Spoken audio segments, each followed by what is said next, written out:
हाथ जोड़ करके प्रार्थना की, हे केशव, आप सबकी रक्षा करते हैं, आप मेरी भी रक्षा कीजिए। और कहते हैं भगवान ने छोटा रूप धारण किया, उत्तरा के गर्भ में प्रवेश कर गए और जाकर के गर्भ के अंदर गर्भ के बालक की भगवान कृष्ण ने रक्षा की है। बोल भक्तवत्सल भगवान की जय हो। इस दृश्य को माता कुंती देख रही है। माता कुंती ने कृष्ण को नारायण बोल करके प्रणाम किया है। कृष्णाय वासुदेवाय हरये परमात्मने प्रणतः क्लेशनाशाय गोविंदाय नमो नमः। हे नारायण, हे जगदीश्वर, मैं आपको प्रणाम करती हूँ। भगवान श्री कृष्ण कहते हैं, अरे बुआ, तुम तो मेरी बुआ हो, मैं तुम्हारा भतीजा हूँ। माता कुंती कहने लगी, कृष्ण बहुत हो गया नाटक बुआ भतीजे का, आज मैंने देखा है तुम साक्षात नारायण हो। जब जब विपदा आई है आपने हमारी रक्षा की है, मुझे मुझे एहसास हो गया तुम केवल कृष्ण नहीं, तुम साक्षात नारायण हो। भगवान श्री कृष्ण कहने लगे, बुआ, जब जब मुझे भगवान मानती हो तो भगवान तो वरदान देते हैं, आज मांगो, जो तुम मांगोगी मैं दूंगा। तुम्हें मांगने में देर होगी बुआ, मैं देने में देर नहीं करूंगा। और कुंती ने मांगा है, प्रभु जो मांगोगी देंगे, मांगो बुआ। तुम ब्रह्मा बनना चाहोगी ब्रह्मा बना दूंगा, इंद्र बनना चाहो इंद्र बना दूं, देवताओं के खजाने की मालिक कुबेर बनना चाहो तो मैं कुबेर बना दूं। बुआ, तुम्हें मांगने में देर होगी, ये कृष्ण देने में देर नहीं करेगा। और कुंती ने जो मांगा वो आज तक किसी ने नहीं मांगा। क्या मांगा आप जानते हो? क्या मांगा? कोई बता सकता है आप में से? सोना, चांदी? क्या बात है, जब तो ये गोविंद की मम्मी है। एक बार ताली बजाओ जरा। हाँ, गोविंद की मां होने का सौभाग्य ऐसे थोड़े मिलता है। क्या मांगा?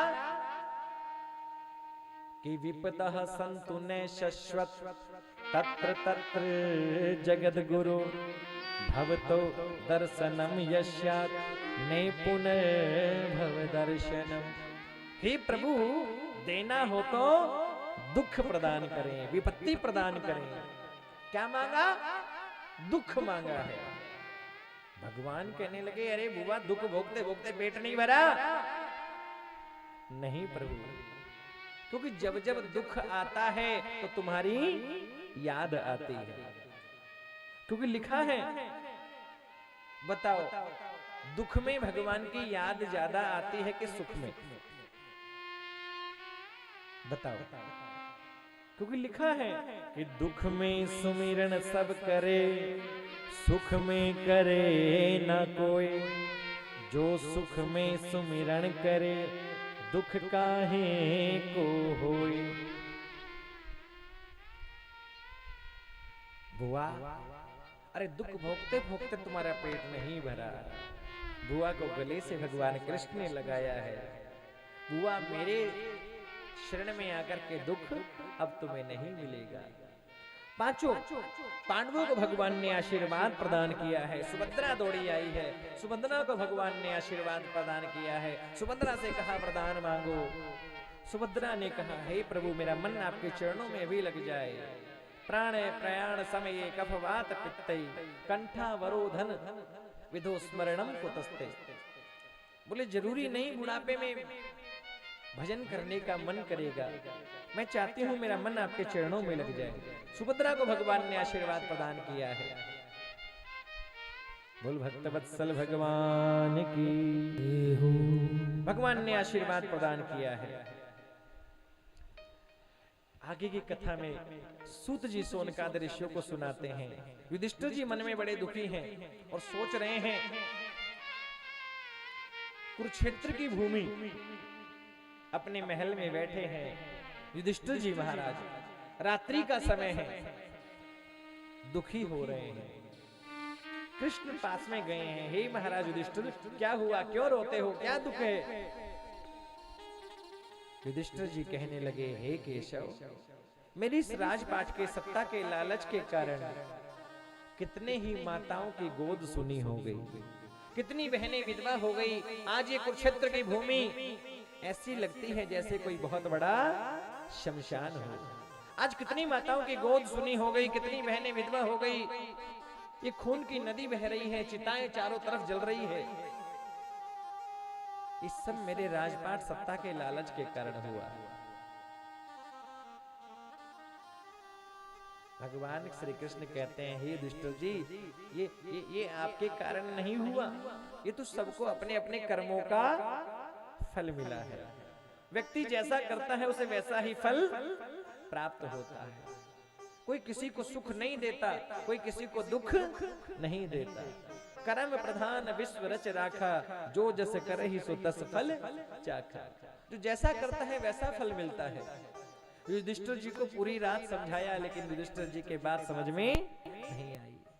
भीष्म पितामह बाणों की सैया पर पड़े हैं, 52 दिन हो गए हैं। भीष्म पितामह बाणों की सैया पर पड़े हैं, 52 दिन हो गए। रोम रोम में बाण लगे हैं, रोम रोम में बाण लगे हैं। भगवान उत्तरायण का समय आरंभ हुआ है। भगवान पांडवों को लेकर के, द्रौपदी को लेकर के, माता कुंती को लेकर के भीष्म पितामह के पास में पहुंचे हैं। भीष्म पितामह ने भगवान को प्रणाम किया है, भगवान ने भीष्म पितामह को प्रणाम किया है। भगवान बड़े हैं, नारायण हैं, नारायण होकर के भीष्म पितामह को प्रणाम करते हैं, क्योंकि भीष्म पितामह उम्र में बहुत बड़े हैं। ये पिता मह बड़े दादा हैं। कहते हैं बड़ों के चरणों में प्रणाम करने से 4 चीजें बढ़ती है। शास्त्रों में लिखा है, अभिवादन शीलस्य नित्य वृद्धोपसेविन चत्वारि तस्य वर्धन्ते आयुर्विद्या यशोबलम। आयु बढ़ती है, विद्या बढ़ती है, बल बढ़ता है, यश बढ़ता है। रोज माता पिता के चरणों में, सास ससुर के चरणों में प्रणाम करना चाहिए। आप करते हो कि नहीं करते? कौन कौन करता है? माता पिता के चरणों में कौन प्रणाम करता है?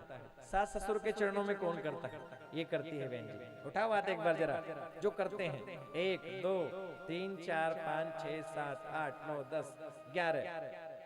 इतने लोगों में केवल 11 लोग करते हैं। है नहीं? बोले मारे तो है ही नहीं। हाँ, सास ससुर ना हो, माता पिता ना हो तो अपने पितरों को प्रणाम करो, गुरुदेव के चरणों में प्रणाम करो। जो कोई बड़े हो उनसे आशीर्वाद लो। वो कहते हैं सब बेकार जाता है, आशीर्वाद कभी बेकार नहीं जाता। शत्रु के चरणों में भी यदि आप झुकोगे तो वो भी आशीर्वाद देता है। दूधो नहाओ पूतो फलो। और माताएं तो बहुत आशीर्वाद देती है।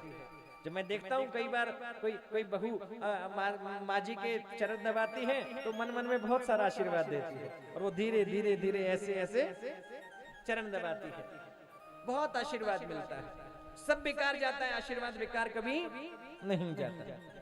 भीष्म पितामह ने आशीर्वाद दिया है महाराज। भगवान श्री कृष्ण